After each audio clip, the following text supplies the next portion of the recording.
جیسا کہ آپ نے لاسٹ ایپیسوڈ میں دیکھا کہ اسفند کو پولیس پکڑ کے لے جاتی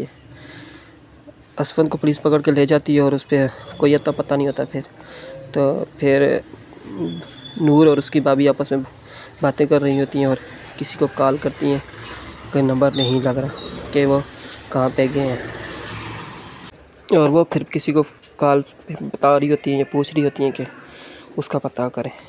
لیکن اس کا نمبر نہیں لگ رہا ہوتا۔ تو نور کی بھابھی اس سے پوچھتی ہیں کہ اب کیا ہوگا، اسفند کدھر ہوگا، تو وہ آپس میں باتیں ہی کر رہی ہوتی ہیں، اور اس کی بھابھی کہتی ہے کہ میری تو چھوٹی سی بچی ہے، اس کا کیا ہوگا، بن باپ کے وہ کیسے زندگی گزارے گی، جس طرح کی باتیں وہ کر رہی ہوتی ہیں، اور آپس میں کہ آپ اس کا پتہ کرو، اس کا اسفند کا پتہ کرو، انکل سے کہو کہ پتہ کرے، وہ پوچھیں، یہ ساری باتیں وہ آپس میں کر رہی ہوتی ہیں۔ تبھی اسفند کی امی اور نور کی امی آ جاتی ہیں، وہ پوچھتی ہیں کہ کچھ پتہ چلا، تو وہ کہتی ہیں کہ ابھی تو کچھ پتہ نہیں چلا اسفند کہاں پہ ہے، تو اس کی امی کہتی ہے او خدایا، تو وہ ابھی دیکھ رہی ہوتی ہیں اور پریشان ہوتی ہیں کہ وہ کہاں پہ ہے، اسفند کا کیا ہوگا۔ ساتھ ہی دروازہ کھلتا ہے، اسفند کا ابو اور اس کا چچا زاد بھائی الیان اسے لے آتا ہے، وہ اندر آتے ہیں، تو وہ اندر آتے ہی وہ ان سے پوچھتی ہیں کہ اسفند کا کچھ پتہ چلا، تو وہ آپس میں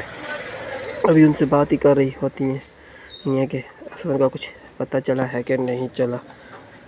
تو ساتھ ہی وہ جو ہے اندر آتے ہیں، ان سے کہتے ہیں کہ اسفند تو وہ، اور پھر وہ دیکھ رہی ہوتی ہیں،